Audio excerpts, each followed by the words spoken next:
Welcome to episode number 72 of the Roundtable. I'm Grant Brisbee. I'm here with Andy McCullough and Marc Carig. Andy, how you doing today? Grant, I'm okay. I'm very tired. I'm very Yeah. tired. I've had some travel indignities, we should say, over the past few days, but we're here in Phoenix. It's the morning of Game 4 of the World Series. It's been a good series so far. Well, there was one good game, but it's been competitive, I guess. I don't know. Whatever. I think it's been a good series. Yeah, but It's been good. would you say that it's been a spooky series? Because it's Halloween. Yes. Happy Halloween. I don't know, man. Mark, what's up? Well, it's Halloween, which is a big kid holiday here. So as soon as I'm done with this podcast, I'm done with work for the day because I got to go be with the kids for Halloween, man. So what are your kids? What are they dressed up as? Well, they're Filipino, Grant. What are they dressed as? They're from the show Miraculous. We've got Cat Noir and Ladybug from Miraculous. Yes. Okay. Probably below the age group for your crew. My daughter is 10. My youngest daughter's 10, and she's from a show called The Owl House. Some character. So yeah, they're doing the same thing where it's like just some show that I don't resonate with. So, what happened to like vampires? You know what I mean? What happened to the witches? Huh? There was a kids show my daughter liked. It was a vampire show actually. Oh, really? Vampirina was the name of it. Yes, it was a purple vampire. But she aged out of that. That was when she was really, really small. Now she's enough of a smart ass to say funny things back to me. So that's fun. You know, my 15-year-old she's Cher from Clueless. Hey, yeah, you know, sure. that's where it's something I get. Something I get. Alicia, when you said that, I was like, she made a cameo in Clueless? That's like the level I'm functioning at right now. No, like, I'm with you. I was like, is that Alicia Silverstone's idol? And she meets her, but Cher's not blonde. What the heck? No, see what the folks at home are experiencing right now from Andy is called World Series brain rot. Yeah, and this is what happens when you've been on the road for the entire month of October. Okay, yeah, Nicktober. Okay, you've been. This is what happens, you guys. Like you are on planes. You are up late. You are up early, or out late, up early. Working all the time, and there's not much of a break in the schedule. And so this is it. World Series brain rot. This is about the time it really hits hard. Would you agree? Yeah, I mean, I think that yes. The hardest games to cover are probably the middle games of the CS because you've been out for so long and the finish line isn't there yet. I mean, it's different when you're a beat writer. I did it as the beat guy for the Royals and the Dodgers, and then you're just like you're in it. You know the people. You're building all year towards the chance to cover something like this. And as a national guy, you're sort of like trying to figure out who's who. Thank you. Yes. Oh, we can talk about how these D-backs remind me of the 2014 Kansas City Royals. Oh, buddy. Baby.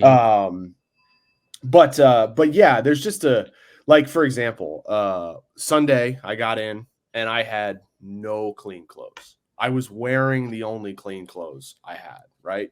So I check into the Fairfield Inn and I'm like, all right, I got to do laundry. And so I go downstairs and I get changed to do laundry from the nice lady there. And then I come downstairs again and because I forgot to get detergent. So I get detergent from the nice lady there. And then I put the laundry into the washer and I washed it. And then I put it into the machine next to it to dry. And I ran the cycle and I opened it up half an hour later, still dry. And I'm like, these stupid, are still wet, these stupid hotel, dryers. What the heck, And so I'm like, all right, I'll dry it on extra hot. That's the setting. So I do it again. And I come through and I'm like, what? It's still, half an hour later, it's still wet. And I open up and as I'm looking at the machine and it says washer. Those clothes are clean, baby. And that was my Sunday. That's what I did on Sunday, they were. And then I went to put them in the dryer and I dried them. And of course, the dryer wasn't strong enough to actually dry them. So but at that point, it was like I had to go to the ballpark so I had like kind of damp clothing, and then that's I had to great. just drape my like, socks and shirts and underpants all over my hotel room to air dry. It's I mean, like just John. like the life of kings, man. John Heyman's just like to the guy next to him. I was like, "Hey, did you see McCullough today? He's a little moist." Looks like he jumped in the pool. Thought it was a dry heat. I've told the story 13 times on multiple podcasts, but the first time I ever met Andy was in the Houston airport after Game 5 of the 2017 World Series, and he was in a fugue state. Like I was trying to like, "Hey, what's up, Andy?" Like, "Hey, respect your right," and he was like, he had blood dripping from one ear. He was looking off in the distance, just he was speaking in tongues, like because that was one of the craziest games, if not the craziest game in baseball history almost. And so we were all up late doing rewrites and this and that, and he was gone, man. Like that's the first time I ever met Andy, and I was like, this guy is weird as hell. Yeah, and it was, an accurate depiction. Yeah. No, that's what it feels like this time of year. And so for the folks who are grinding along, I mean, that's a lot. Look, the folks at home that are reading this stuff, these guys are working really hard. Like seriously, like to be earnest about it, especially our crew. Dang it, you guys are doing good work. So finish line's almost here. And no more laundry to do in the Phoenix, whatever, Fairfield Inn or whatever it was. Like I was listening to that story, and I was remembering the old days at this place where they forgot to do things like set budgets. And do you remember this? Like there was one guy that would approve expenses here. His name was oh my God, it was like Gunther or something like that. Anyway, like it was one guy for the whole company. All right. So you'd be in the middle of a dinner, and before you'd like sign, and then you put the expense in, and before you were in your car, it had been approved by this guy. Okay. And he did this for like every writer in the company. So as you can imagine, right, with this guy like sort of overwhelmed, like stuff got through. So the great thing is I never had the laundry problem because I just dropped it off at the hotel dry cleaning. Brutal. Which is so bad. And like in this current state, if I saw someone do that, I'd be losing my mind. But this was a different time and a different. I can only imagine what was going through the woman at the front desk at the Fairfield Inn's mind when I walked down to see her for the 4th time with a stack of dimes that I had in my bag, saying, "Can you please change these into quarters so I can?" And after she'd already broken a $5 bill to give me quarters. The D-backs remind me of the Royals. We will talk about baseball real quick, but I I have to get this story out because it's the hardest I've ever seen my wife laugh at me, which is a very high bar. But when I went to college, right? So I was in the dorms. I was 16 years old. That's a different story. That's a long story. But I was in the dorms at 16. And so now I'm doing my own laundry. And I put everything in the dryer, and I take the fabric softener, and I just neatly, deftly tuck it into the lint trap. Because that's where it looks like where a dryer sheet should go. Just so it fits perfectly. And the people there I had 2 people watching me, and they're going, "Your mommy did your laundry, didn't she? Didn't she?" And it was humiliating. And so when I told my wife that, because she knew me when I was a little bit older than that, but not much, I needed a lot of work. My mommy did do everything for me. You were in college at 16, Doogie Howser? Yes, I was. What the hell are you doing this? I mean, it wasn't a good college. Shouldn't you be like, it was not shooting rockets into the sky or curing cancer, something useful? I had a 2.6 GPA in high school, so it's like I'm not smart. They just screwed up. It was like the 70s or 80s or whatever. They're just like, yeah, whatever. You seem smart. Like, hey, you move up, and yeah. We'll talk about. I would watch a documentary about Grant's 20s. Well, no, because my 20s weren't that exciting. I was a homebody because I was with my wife. We didn't go out. We just hung out together. But my teens, whew, yeah, there you go.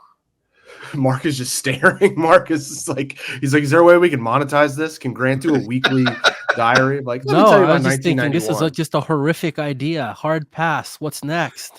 Let's talk baseball. Jesus. 10 minutes in. This is a record. 10 minutes in. Let's talk baseball. Have you noticed anything in the World Series that's caught your eye?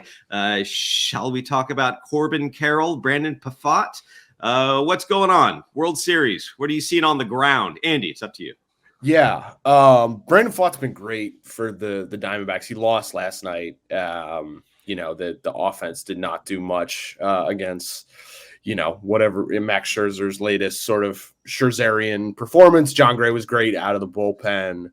The D-backs, when they're not on the bases, they can't really wreak havoc. And the Rangers did a good job of keeping them off the bases last night. There was also a pretty poorly executed play with Tony Perez-Chica, the third base coach. I think kind of hung Christian Walker out to dry a little bit. Walker seems like he kind of took the heat, but it seemed pretty clearly to be on the third base coach there. Really? I don't know about that. I mean, it was a clear stop sign. Yeah, after he'd been wheeling his arm. Like, he's wheeling his arm as Walker breaks from second base, right? Walker did not pick up. Walker did not get a good jump. He's not a runner. They have a great fielder in right field. The coach is wheeling him in, and as soon as Walker catches that sign, right, he's head down, hauling ass to the plate. Like, yeah, sure. Like, should he look up at third base maybe again? But that's also how you get hurt, right? Like, he's not like this isn't Corbin Carroll we're talking about. Christian Walker's a big man, and you're talking about like potentially blowing a hamstring if he all of a sudden has to hit the brakes. And so I just thought it was just poorly executed all around, right? There's some blame for Walker, but I think more for Perez-Chica. Fair point. I just as a remember some guys guy myself, Tony Perez-Chica was on the Giants bench in like 1992, and I just freaking love that I'm talking about him right now. Tony Perez-Chica, hell yeah. I can see your point now, where if you've got Garcia is the arm that you're dealing with, and Walker, runs like a walker, and you just you kind of maybe want to throw that up. Runs like a walker. Yeah, that's a good line. Oh, I should maybe use that. That's good. He does run like a walker. Go for it. That's a good point. Like, you cannot throw the brakes on there and expect to play the rest of the series healthy. Like that is true.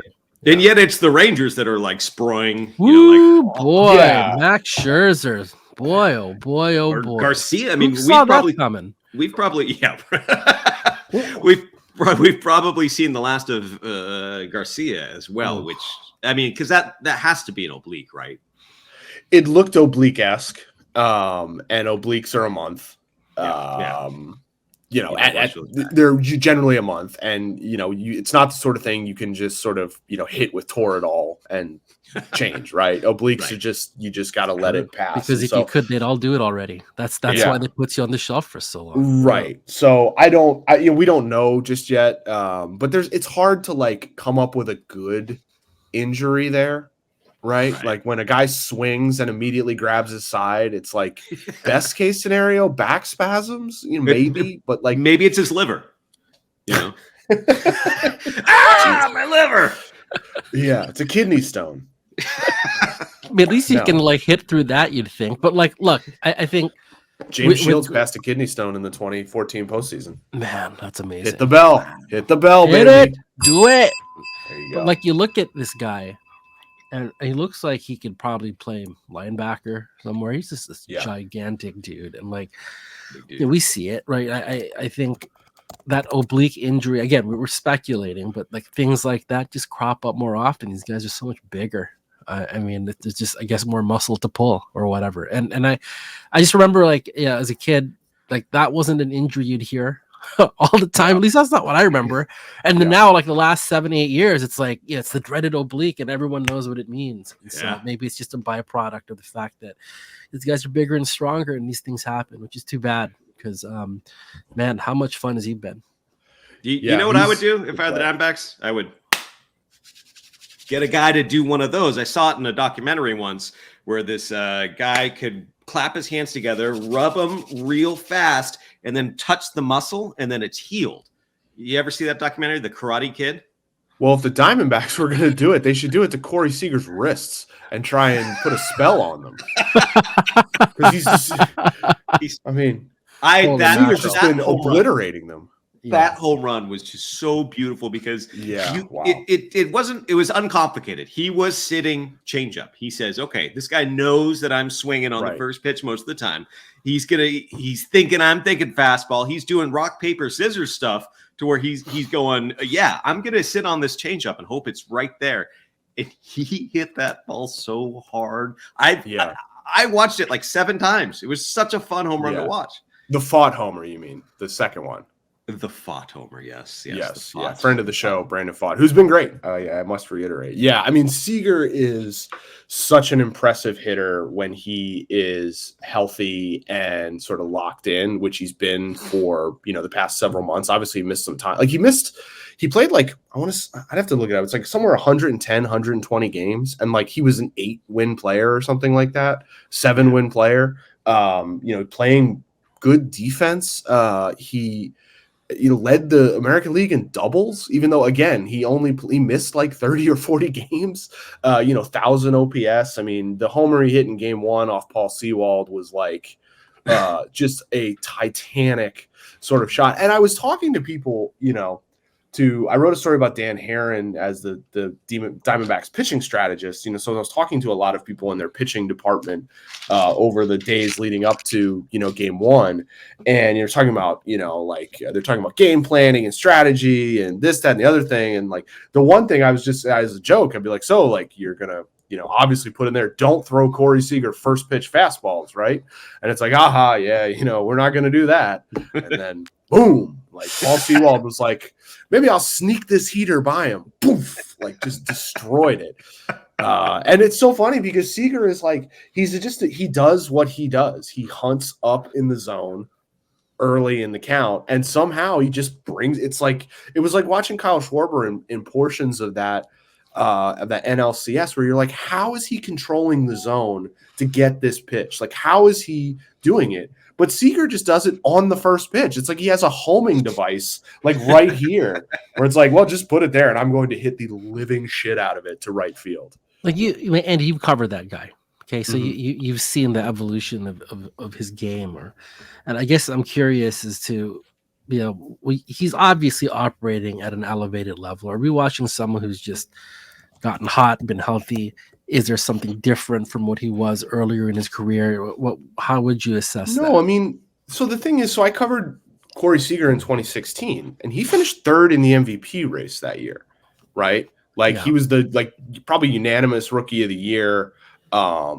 He was 22 and he was expected to be a perennial MVP candidate, and what happened is he got hurt. He dealt with a lot of back problems in 2017. In 2018, he had Tommy John.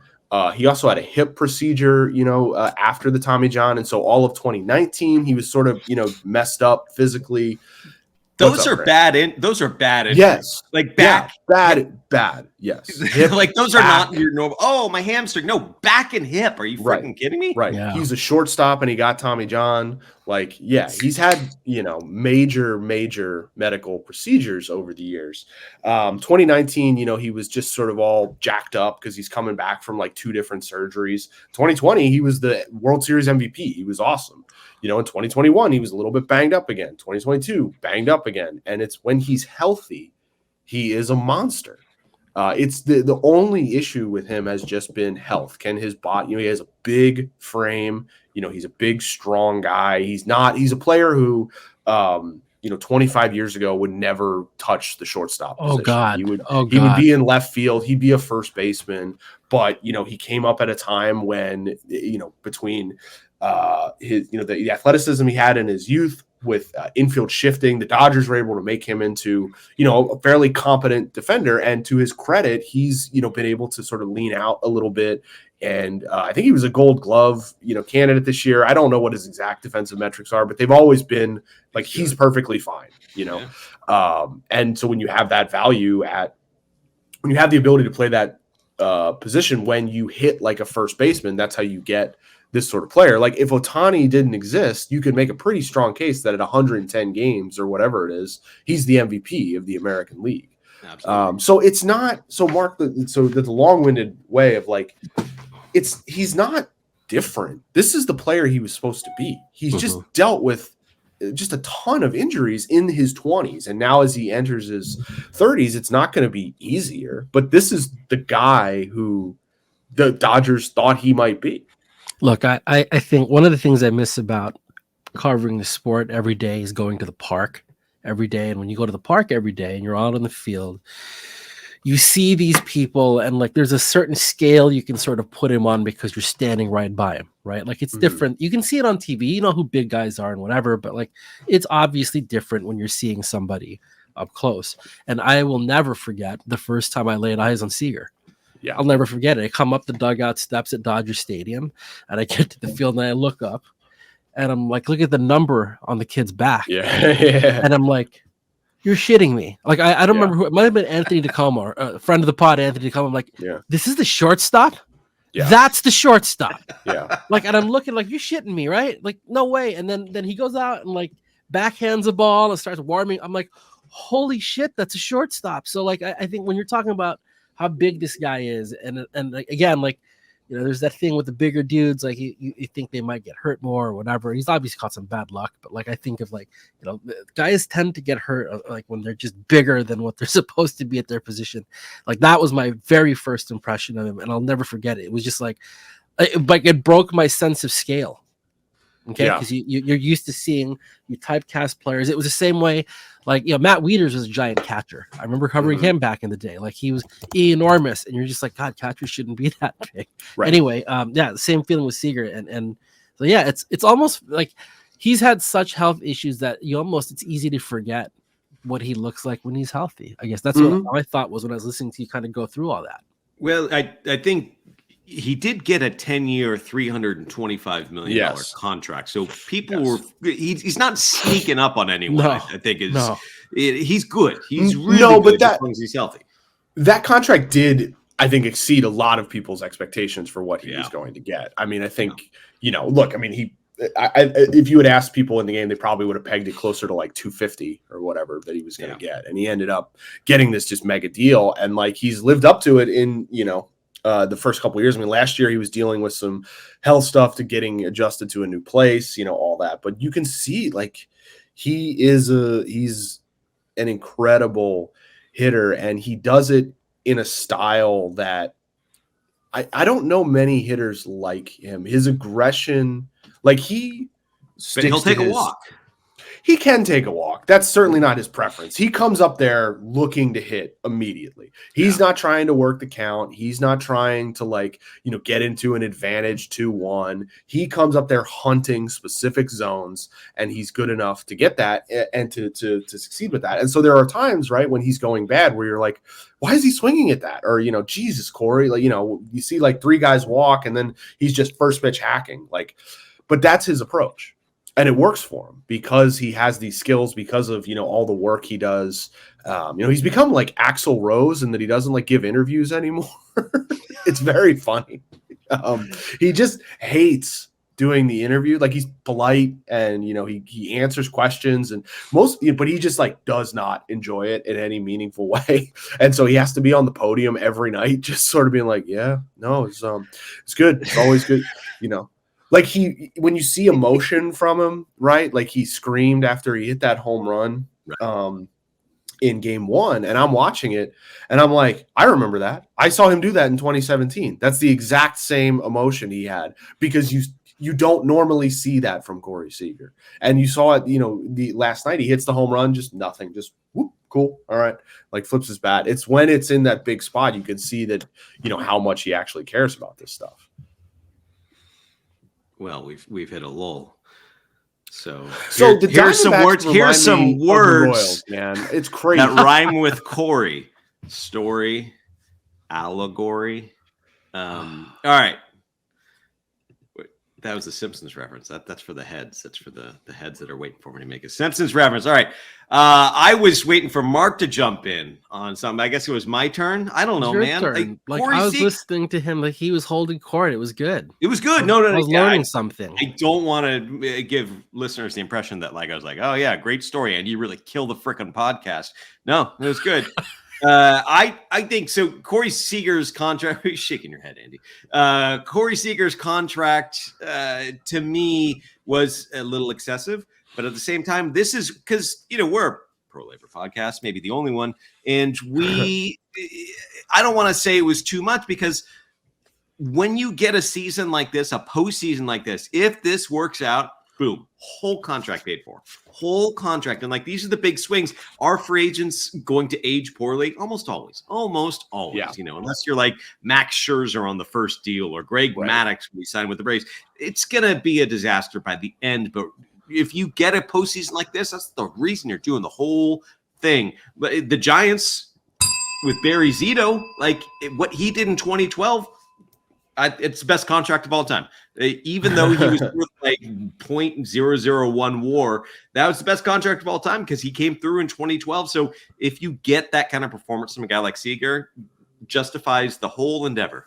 This is like the AJ Burnett thing in New York. By yes, it's the exact same thing. His game 2 start of the World Series pays for all of it. Yeah, right.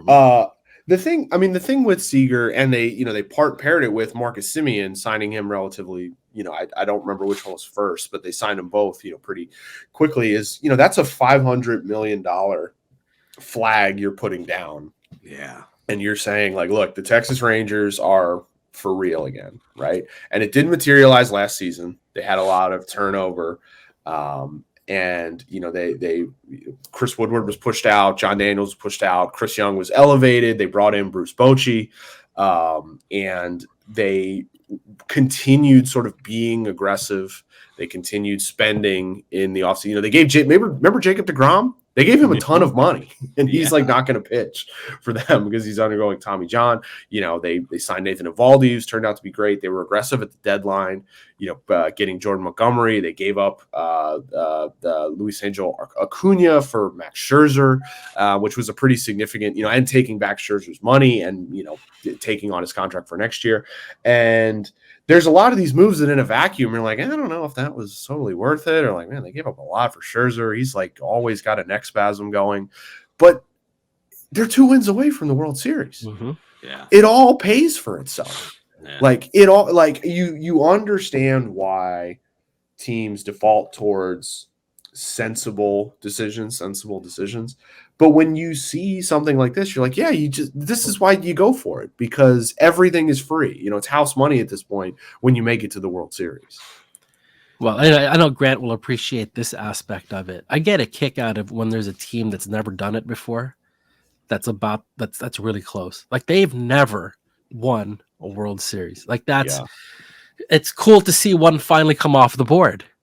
Okay? One of six teams. Yeah. And this is a team that, by the way, if you look at again, from a historic standpoint, and if you're a Roundtable head who's been watching the Rangers your whole life, like, I'm speaking to you here. Like, I mean, there have been some lean years or times where just like, it's never going to happen here, right? The excuse always being the ballpark and the heat and the ball like flies out of there. And like, you never quite put it together. And even the start of the franchise is rooted in something not great, right? Like this is the second incarnation of the Senators. They also sucked. They moved, they come out to Texas, and like, for really years, like looking for an identity, looking to establish roots, looking to kind of build towards something like this. So it's again, like a decade ago, they were really close, right? I mean, really close. And we saw the excitement there, but I just think it's really cool to see him, like you said, man, 2 wins away, and the way they've done it in this very aggressive manner, I think is really great too, and they've certainly assembled a team worth watching. So, I think I'm kind of getting a kick out of the fact that, hey, man, we might be able to take one off the board here finally. Yeah, I do. I'm a professional journalist, so I'm not supposed to root for teams, but I also covered the 2011 World Series, and just watching that as someone who has no emotional attachment to the Rangers, I feel like I'm still scarred from watching that, because Game 6 was, if you're watching that and that you're one strike away, just scintilla of athleticism from your right fielder away from winning a World Series, which you've never done. As a Giants fan who had just watched The 2010 Giants, I thought the Giants were never going to win ever. Like, it was just a part of their identity. They were like low rent Cubs. They were just never going to win. You know, that was what's going on. So I felt so bad for the Rangers, and ever since I've been like, oh, maybe this is the year, and it hasn't been. But now I don't know.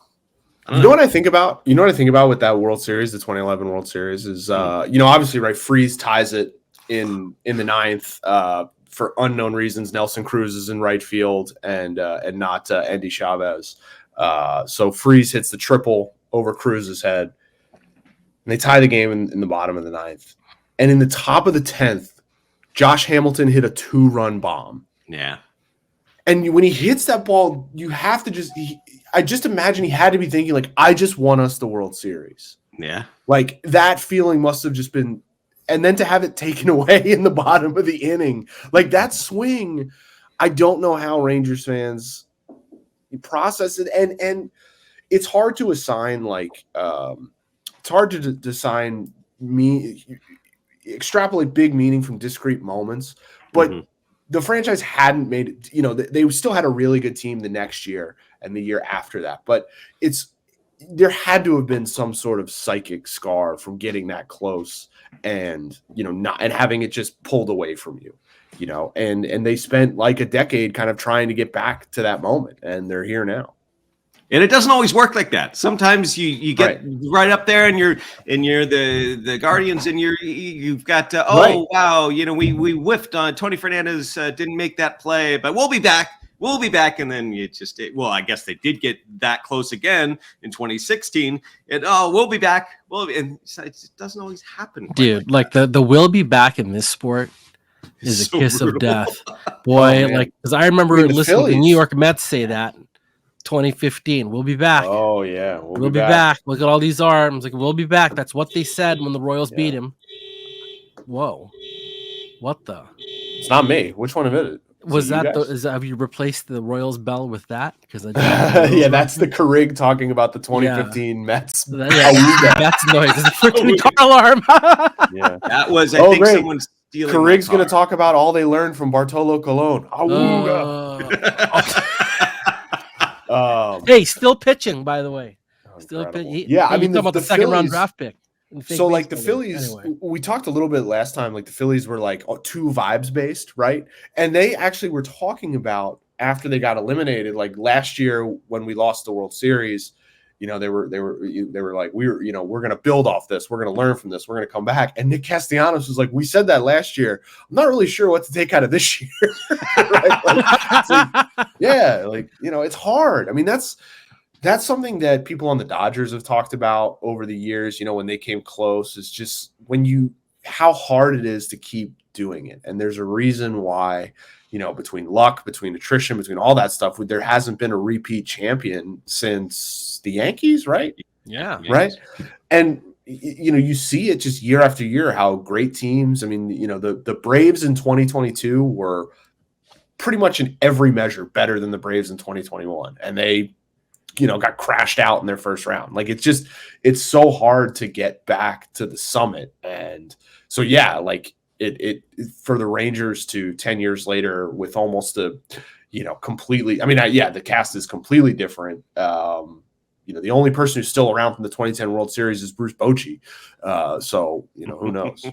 Dude, I'll bet you, like, it's just kind of different when you look at it in the relation to all of baseball history, this lack of repeat champions or even repeat pennant winners. I think just about every era of the sport has had that element of like this team that just keeps winning. Like the Chicago Cubs, believe it or not, had been that team in like the turn of the century that won these 3 straight pennants. And like, you go on, obviously the Yankees had that run, the Oakland A's, right? 3 straight in the early 70s. Like this had been part of what we'd come to know about the sport, is that like repeats happen and like it's rare, but it happens. Not anymore. Right? Not anymore. And like that is very different. I mean, is it a good thing? Probably, because like that just probably tells you that there's more, it's more competitive and all that stuff. But yeah, it does kind of like bring into focus just how difficult it is to win at this. And so to me, like over time, like, okay, remember the Braves, like all those division titles they had won, they racked up in that period. And like, but the first thing people would say is, "Oh, only one World Series." It's just like, to me, that is like crazy. The more I look back at that, it's like, if that's your takeaway from this, then I think we're having a hard time understanding what excellence in baseball actually looks like, because that was it. Yeah. I think the Yankees broke a lot of brains. Yes. In Yeah. 98, 99, not the 50s, like obviously that broke a lot of, but that was, you win the pennant, you're in the World Series. Like that's a little bit easier to explain. But when you're into the wild card era and you've got the Yankees just like, yeah, we're the Yankees, we're going to show up and we're going to win. And guess what? We're going to come back and we're going to win again. And you start to think, gosh, the best team's just going to keep winning. Like, that's how baseball works. It's like basketball or something. Broke brains. But the closest we've come is the Astros, right? They're the team who has been the closest to that, probably, in that they've won 2 World Series in this, in a 5-year window, right? Yeah.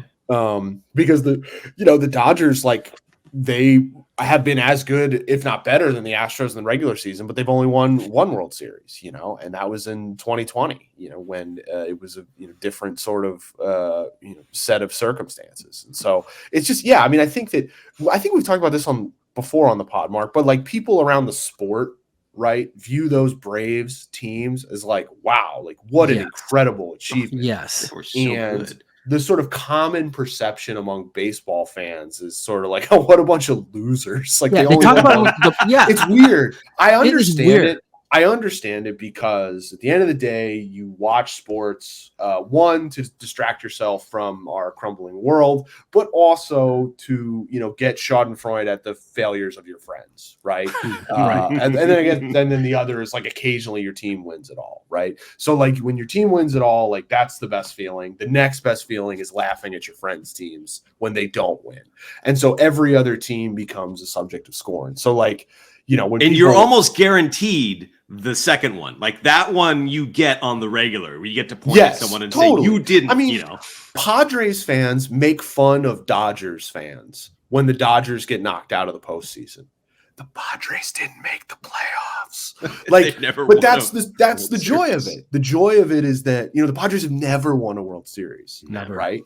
But that's the joy of it, is you get to inflict, you get to transfer your suffering onto your fellow man, essentially. That is sports fandom, right, in our interconnected world. You know what's crazy about, we were talking about the Braves just now, like, and like, oh, those losers or whatever. They get talked about like they're the Buffalo Bills. I know. And it's wild to me. But that's another thing too, is like, the Buffalo Bills should be celebrated. I know. They made 4 straight Super Bowls. But you lose it. It's a weird, we have a very binary way of assessing success or failure, right? It's either you win, and to an extent, like, I remember, I wrote this story about Farhan Zaidi many years ago, where he was just like, the only point is to win. You get 1 Friday Night Lights, 29 teams get a Sopranos ending, and 1 team gets the Friday Night Lights season 1 ending. And that's it, right? Anyway, it's like, if you don't win, right, it's a failure. That's the way that we have come to understand, but I think if you spend time around the industry, you know how hard it is to do it. But also the way the people who run these teams in the baseball operations department, at least, are wired. Like, they know intellectually that it's all out of their control and there's luck and variance, blah, blah, blah, blah. But they're crazy people who are wired, to only accept winning as the only way to call this season a success. Yeah, I wonder if it's age or experience in my job, but I used to be one of those people where it was just like, if you don't win the World Series, failure. And now I don't see it like that. And to the extent when the Giants, when I think back on 2021 and the Giants winning 107 games, I'm not going, gosh, it's Wilmer Flores, man. If that was called correctly, I just think back and go, that was a hell of a season. That was fun, wire to wire fun. Didn't work out, but what an accomplishment. And I don't think I would have been there 20 years ago. I think in my head, I would have been just stewing over it. And I don't know if that's because I've seen the Giants actually win the World Series when I wasn't expecting it, or if it's just because I'm older and wiser now. But I love those seasons. I love good seasons. Great. Yeah. The Braves are good. The Braves back then were really good. I think that I can relate to that somewhat in that when I was a beat writer specifically for the Royals and the Dodgers, and maybe this is the easiest way is to describe this with the Dodgers, right? I took over the Dodgers beat in 2016. The team had won the division 3 years in a row. They had the highest payroll in the sport. I viewed it as my job as to essentially like not keep score, but just remind the readers of what the expectations were. That this is a team that has been to the playoffs, right? They haven't won a World Series since 1988.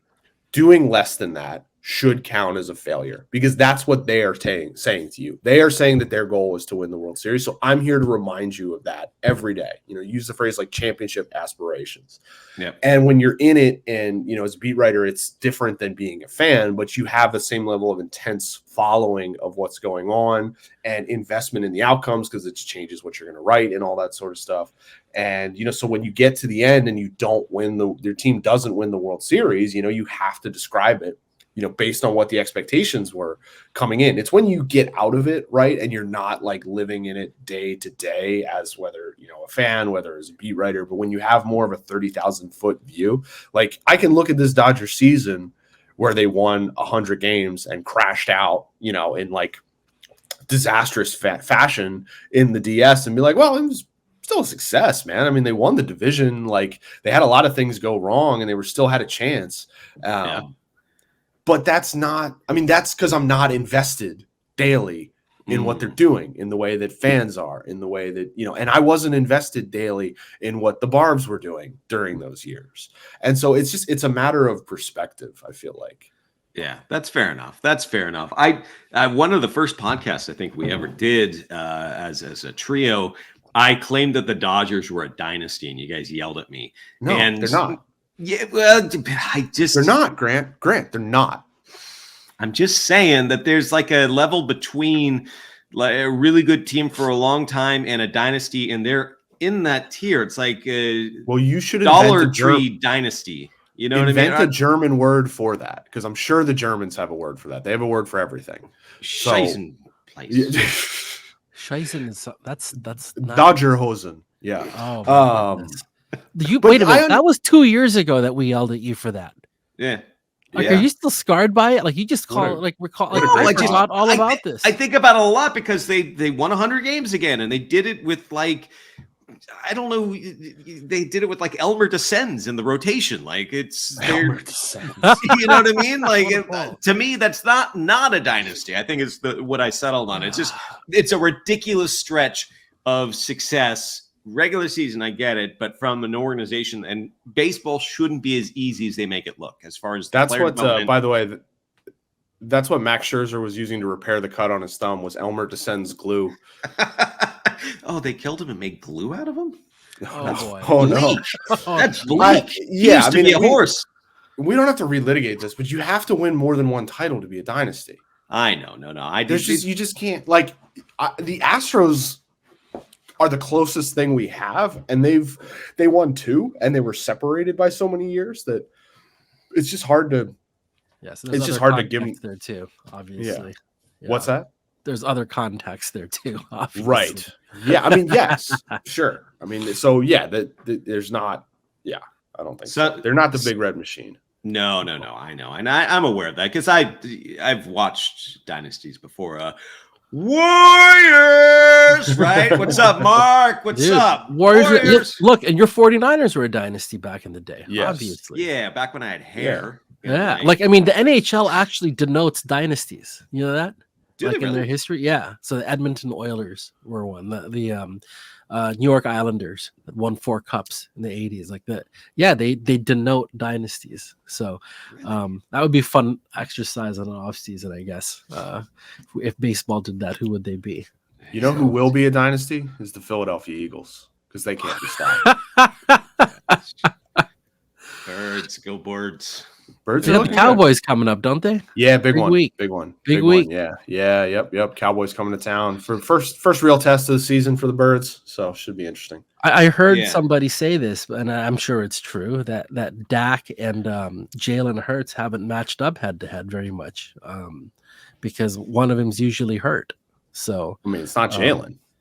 well, anyway. By the way, did you see Travis Kelce was at the game? Was at game 1? Yeah, saw that. It's a psyop, right? He's They're trying He's to mess running. with our brains, right? He's they're, running. They're doing something to mess with our brains. I don't know the exact. I have some theories, but there's something afoot here. That was weird. Like, it was a game in Texas between a team from Texas and a team from Arizona, and a man from Cleveland who plays for a team in Missouri was just there at the game, and they showed him on the big screen. It feels, I don't know. I look. all of a sudden he's going to be in like Starship Troopers videos. You know, it's like, would you like to know more? Like, I'm Travis Kelce, and you got to sign up for the insect. Yeah, exactly. Yeah. Yes, Yeah. There's something afoot. It's as good a theory as any. All right. Listen. we are living in the world's worst Paul Verhoeven movie. All right. That's a film director, Mark. Thank you. All right. This has been episode 72, The Roundtable, the podcast you would not buy for $1. See, I brought it back. I got a Paul Verhoeven reference in there. All right. Do you not watch movies, Mark? All right. No. Yes. No. We'll be back next week to kind of wrap things up, right? Because we're about to go on season hiatus-ish. Do we? Yeah, Does this podcast take a break? Who knows? Producer Brian will let us know. Mm-hmm. The day before. We'll be back next week to talk about who won the darn World Series. So we will see you then. We'll have a lot of hot takes. So see you then.